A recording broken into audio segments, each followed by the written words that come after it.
Streaming live on Facebook, YouTube, Twitch, and blasttheradio.com, this is The Lowell Green Show. The number to call and be heard around the world is 613-413-2217. Or email Lowell at blasttheradio.com. And now, here is Lowell Green. Thank you, John. What's the weather like there? My gosh, it's hot here. What's it like in New Brunswick? I hear that in Ottawa now. They're claiming it's hot here. It's nowhere near Ottawa hot. We had a little bit of rain from that tropical storm that came up the East Coast, but just rain here. It was overcast this morning. Now the sun's starting to come out just on time for my afternoon walk on the beach. So what would the temperature be? About 21, 22. Okay. It's about 31, 32 here. It's I tell you, it's a scorcher.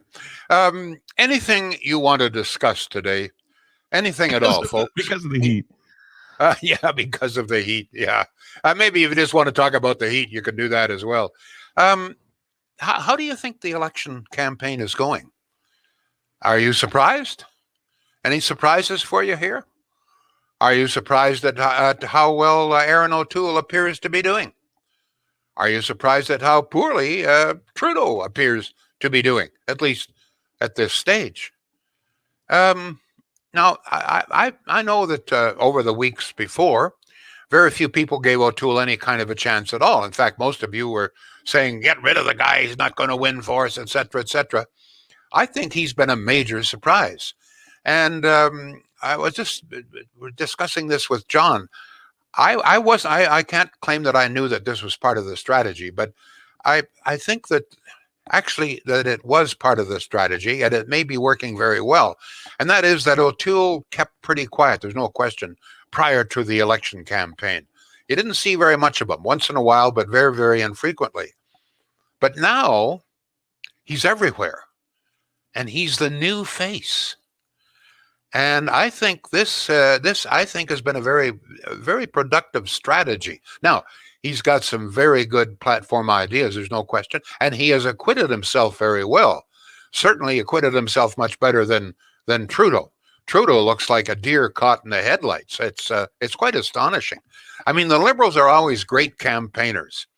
They know how to lie and cheat and make promises and all the rest of it, but they're still lying and cheating, and making promises. But it doesn't seem to be wearing quite as well as it used to. I don't know. You may have some thoughts on this. It may be that people are just getting tired of Trudeau. It may be that that people are having a look here and saying, "Wait a minute, hold it. This guy's got a lot of failures out there." I don't know.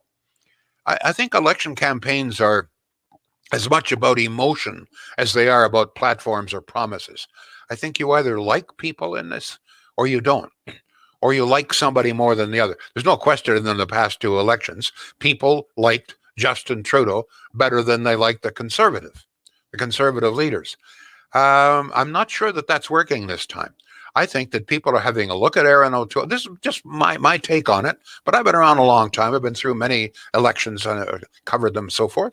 I just have a feeling that people are surprised at how well O'Toole is doing. They're looking at this guy and they're saying, hey, this guy looks pretty competent. Diane Francis, writing in the Financial Post, says he looks very much like he could run a government. He looks prime ministerial so far. Now, I'll tell you, one of the things that I'm worried about, and I'm alerting my viewers and listeners to this, we know that the Liberals will stoop to any lengths to win this. All right, we already know how they doctored a video making Aaron O'Toole say something or appear to say something that he never said.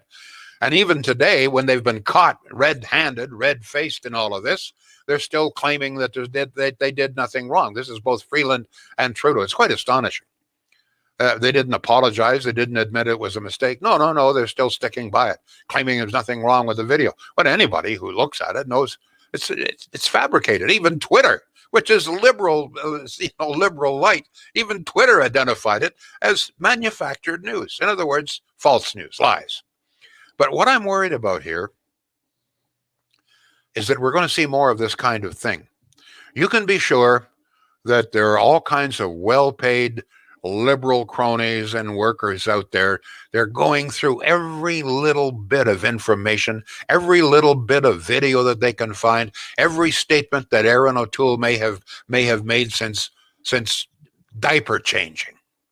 And they're going to try to find something there. And even if they can't find something, they'll find some words and splice them together. So it appears that at one point in his life, or maybe even today, Aaron O'Toole loves to kick puppies, or hates kittens, goes out every afternoon and shoots birds, or much more dangerous, this is what I would suspect, is that they're going to patch together some video, making it appear as though Aaron O'Toole is going to shut all the abortion clinics.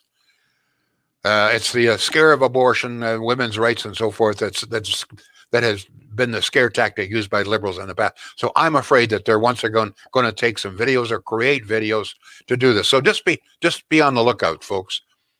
Be on the lookout. Very clearly, the liberals are losing, or at least they feel that they're losing, and certainly not winning. Certainly not winning a majority, which this is all about, right? I mean, even if they win a minority, then it's just the status quo. But so what was the reason? If it's only a minority again, what was the reason for the election?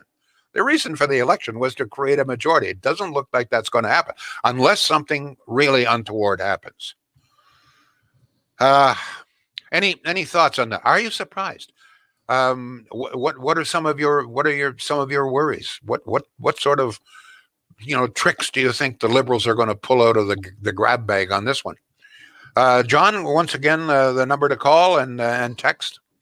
And I would encourage you to share the show. Yeah. Thank you. And we are set up for the video to be public and for you to do that. So thank you first and foremost to all of the listeners and viewers who do that. Yes, we'd love to hear from you. The email address is lowell@blasttheradio.com. Our phone number here, which you can text or call, is 613-413-2217. Again, 613-413-2217. I will remind you, I am working remotely from the cottage in New Brunswick, and I am having to use my cell phone for internet. So if we dip in and out, bear with us. We'll be back to full speed come Monday. We do have some comments. Lowell, if you're ready. Fire away, my boy. Anne says, I am surprised that the Liberals are a bit unhinged. Craig says, Aaron is performing like a prime minister in waiting. Justin Trudeau is responding to current scandals and not driving the narrative. He is on his way out. Mike says, very happy to see the Liberals fumble the ball and Conservatives pick it up. Arthur, I think this is the first time we've heard from you. Welcome to the show. He says, O'Toole's not winning. Trudeau is losing. Mark says, how in the world is Trudeau still in it based on how corrupt they are? Nice hair does not make you honest. Peter says, it's too early to tell. Honestly, Trudeau is failing. We need to tell friends and family in Toronto not to vote for Trudeau. Each person needs to tell one person not to vote for Justin and so on. Trudeau is a yesterday's man, a relic of old age, fake hair. He makes people tired. Conservatives need to keep pounding on his fake lies over and over and peel the bark off of him. Well, I disagree a little bit with that. The strategy, with rare exception for O'Toole so far, has pretty well been to stay away from Trudeau. Let's Singh be the one who's criticizing. What O'Toole is concentrating on, for the most part, is his platform. And I think a lot of people appreciate this, rather than just flinging mud and talking about everything that's happened in the past. O'Toole very clearly is concentrating on what he intends to do for the future. And I think that that's what Canadians want. I think that's one of the things that is prompting more and more people to come over to the Conservative side. On day one of the election, or day two, the entire platform was launched. So everybody's had a chance to have a look at it. You may disagree with some of the things and agree with others. He's made a couple of announcements since then. But essentially what the Conservatives are concentrating, and it may be working very well, and that is, we're not going to throw this mud that's available for us to throw on Trudeau, et cetera, et cetera. His record is out there. Most people know it anyway and have made up their minds whether they're concerned about it anyway. What we want to do is tell people what we will do if we become the government. This is the plan we have. These are the things that we want to do. We're presenting them to you. You may agree, disagree. We can debate it, but it's tomorrow that we're talking about, not yesterday. Yesterday is gone. It's finished. I could be wrong on that, but that seems to me to be the strategy. Now, one of the things, John, that I found very interesting, the latest polls are coming out. You have to take the polls with a grain of salt, but they generally give you an idea, at least on the trending, right? That's the trending word these days, trending. And I'm surprised to see that one of the biggest advances that the Conservatives made is in the province of Ontario. Right now, according to the latest polls, the Conservatives are leading the Liberals by about 5 points in Ontario. That's quite surprising. One of the things that's still very disconcerting, and we have talked about this, John, countless times, and that is that it is the women, by and large, who still, despite everything that's gone on here, still support Trudeau almost 2-1 over men. All of the reports are out. One of the things that's kind of interesting here is that some of the younger women are now leaning towards Singh. A lot of younger women find Singh quite attractive. I don't mean physically necessarily, but as a candidate, as a person, and he looks like a pretty nice person. He's just the wrong party. That's all.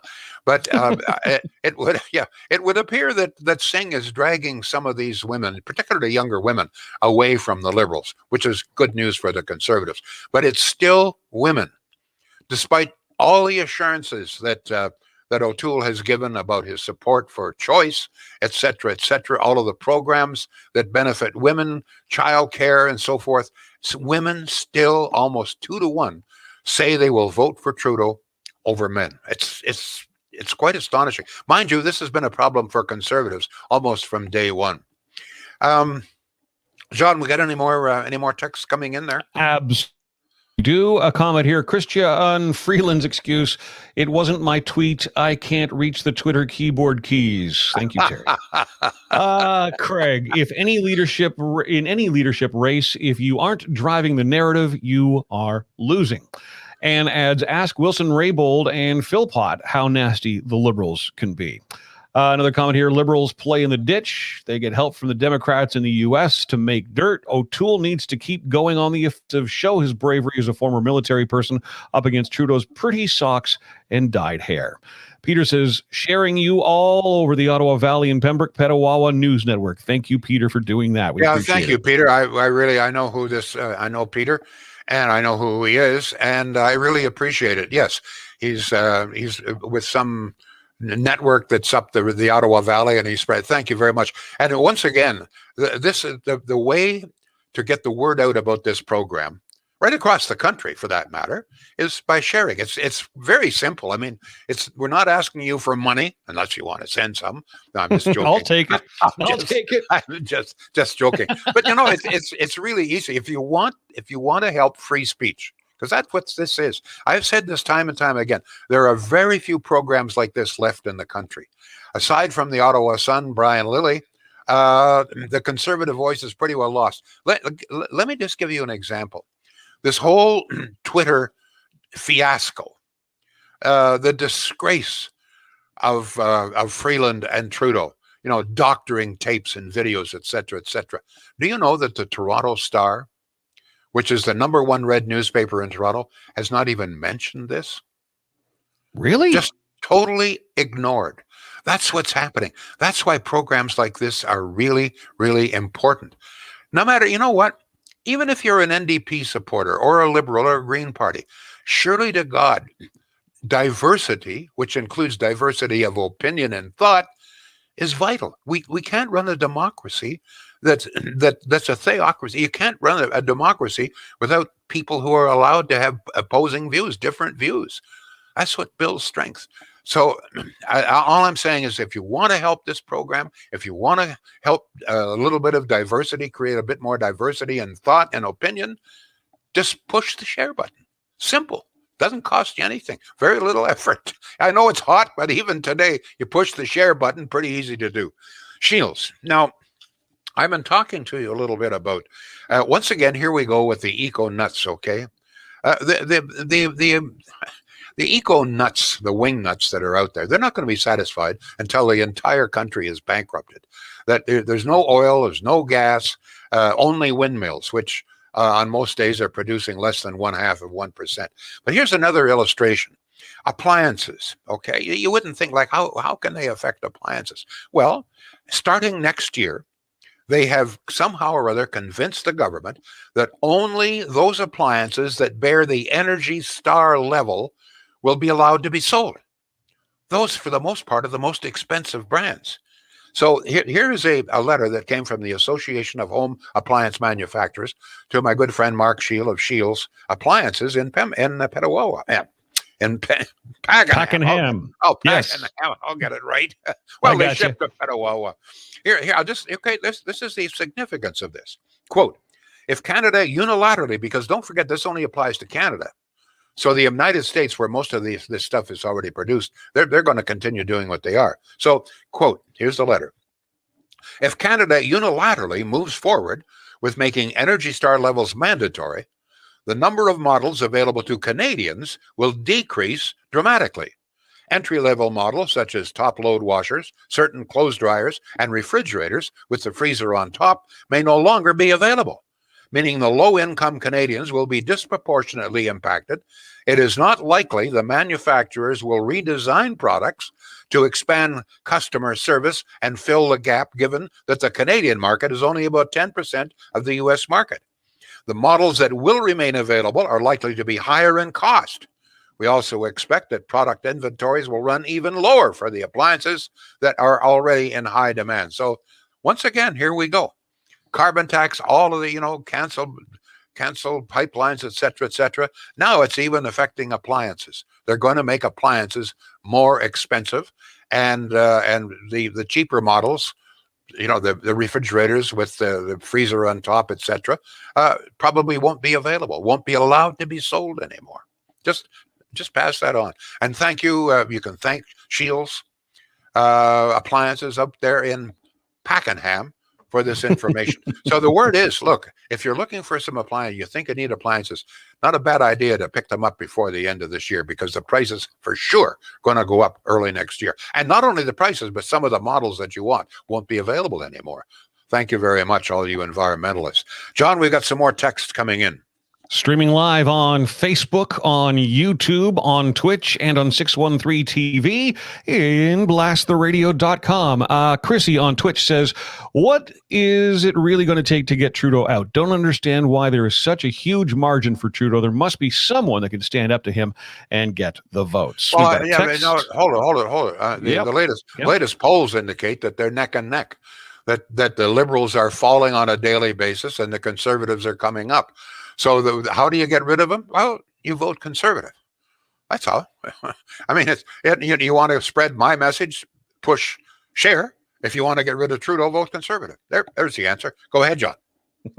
We have text at 613-413-2217. Lowell, I've been around conservative politics for a while and worked as a staffer in the Harper government. Aaron O'Toole is the real deal. Most don't know he's younger than Trudeau by 2 years. My dear, is that a conservative win with minority, or my dear, is that a conservative win with minority of seats might turn out to be a Liberal NDP coalition? Okay, we muddled through that. I think I know what they're saying. Nina, I'm not surprised. I've had faith in O'Toole from day one. I believe he's a born leader, and I hope others will see his strength, and I pray to God the Liberals do nothing to corrupt this election. Well, if you really felt that way before the campaign, you were pretty lonely out there. Go ahead, John. Anne says, keep concentrating on the platform and being the adults in the room. Joseph says, well, Lowell, it's obvious that most Canadians have come to their senses. I guess you can only lick a postage stamp so many times before the glue runs out. I never heard that one before. Yeah, I'm borrowing that for. Hang on, let me just copy that. Save. Okay, there we go. Hazel says all the women except a few, like the one who heckled Trudeau yesterday, loved him and all his security guards being told. And Lori says if the young people get more handouts, that's who they will vote for. Some of the comments coming in. I have another concern here I want to pass along. It's this. From the dribs and drabs of information that are filtering out of Afghanistan, it would appear that Canadians and allies, our friends over there, that are still trapped in Kabul, have been assembled in 1, 2, or maybe 3 locations. I'm not going to mention that, although there has been a couple of announcements as to what these locations are, but I'm not going to do that. But what my fear is that if in fact we've got several thousand people assembled in 1, 2, or 3 locations central in Kabul, that this could really backfire.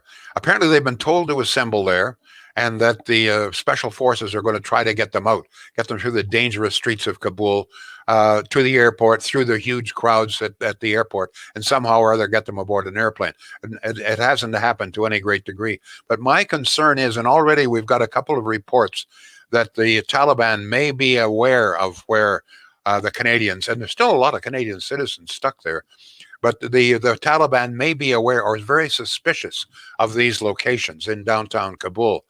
And it just seems to me that, God, what a terrible thing it would be if the Taliban discover where they are, and God help us. One of the things we've got to be concerned about, and maybe a lot of people aren't aware of this, but the Taliban have made it very plain that all American troops must be out, all foreign troops must be out by the end of this month. And by the way, believe it or not, even though Joe Biden has been asked to extend this deadline, he has refused to do so. That's 7 days from now. So essentially, unless there's some sort of expansion of the deadline, which seems highly unlikely, the Taliban have come forward and said, no, we're not going to extend the deadline. Out by the end of August. What will happen with those people still trapped in there? We can only, oh my God. Already we have word that relatives of interpreters have been murdered, executed, shot, women shot on the streets for not wearing burqas or hijabs or whatever. I mean, it's very clearly, I mean, the Taliban right now are trying to portray themselves as this new improved version. Taliban light, they are not. You know, I mean, you don't change your ideology overnight. It's Sharia law and their interpretation of Sharia law, which is very cruel. So we've got, here's the scenario that really scares the hell out of me. We've got several thousand, or certainly a large number of Canadian friends in 1, 2, or perhaps 3 central locations in downtown Kabul. Locations that the Taliban may be aware of. And if we can't get them out by the end of this month, God help us. And, you know, Aaron O'Toole has come forward. I'm glad to see him say this. Well, he's been very careful about attacking Trudeau on anything on this regard. He pointed out, he said, listen, we, the Conservatives, have been urging Trudeau, the Liberal government, to get our friends and Canadians out of Afghanistan for 5 years. Canadian troops were pulled out of Afghanistan in 2014. That's almost 7 years ago. So O'Toole says for 5 years, we have been warning the government, get our people out, get the friends out, and Trudeau just absolutely, totally ignored it. While he didn't say this, Trudeau also ignored the fact, even though it was very, very clear that the security forces, that the Afghan army, which we spent trillions of dollars training, had no stomach for fighting and was dissolving. Even when we saw what was happening, that the Taliban were just, whitewashing right through the country, we still made no effort. Only after the Taliban had already moved into Kabul, and even then, even after the Americans had begun to airlift people out, the Germans, the Turks, many other countries had begun to airlift their people out. Only then did we send in special forces and begin to fly some people out. And the first airplanes that we flew out, even though they had capacity for 500 to 600, we only put 100, in one case 106, because we didn't have the seat belts. Now, last night, thank God, finally, we decided that these big air cargos, these CF-17s, that they can hold 500 or 600 people. Well, we saw pictures of 640 people in one of them that the Americans flew out. So last night, believe it or not, we loaded 500 people. We don't know how many were Canadians. We don't know how many were our friends, but we got 500 people in one of these cargo masters and flew it out last night. Finally, after all of this time, we finally decided, you know what? It's probably more important to get these people out before they're beheaded. It's probably less risk in getting, shaken up a little bit in a rough ride in an airplane than getting beheaded on the streets of Kabul. It's just astonishing. The mishandling and the fact that even today, Trudeau still, for the most part, is just, He's just skating through this. Very little the criticism is beginning to build. One of the things that I find surprising, and you may have some thoughts on this, been listening to several interviews from retired military personnel, and without exception, they're all trying to skate around Trudeau's responsibility. One of them, I forget his name, doesn't matter, was asked last night on CTV if there was anything we could have done that we didn't. And you could see that he was hemming and hawing, and all he would say was, well, we're a little bit late to the date. I don't understand the power that this government has over people who have been retired. Although there's one retired general who let him have it today. So I think increasingly you're going to see more and more criticism. But I'm going to tell you, folks, if we can't get those people out of those locations in downtown Kabul before all of the troops have to be pulled out, God help us. God help them. Centennial Glass. Yes. Good friends at Centennial Glass. No matter what it is, folks, if it's glass of any kind, repairs, including screen repairs, window repairs, even, the little handles that you have in some of the windows that you open. Yeah, they got replacement parts in many cases. A lot of people don't think about that. But if it's a major job, you're building a new home and you want all the windows and doors, give Centennial a call. They'll give you a quote, and you'll be very surprised at how reasonably priced it is. The workmanship is top notch. And one of the things too about Centennial, all of the workmen, they don't farm the work out, okay?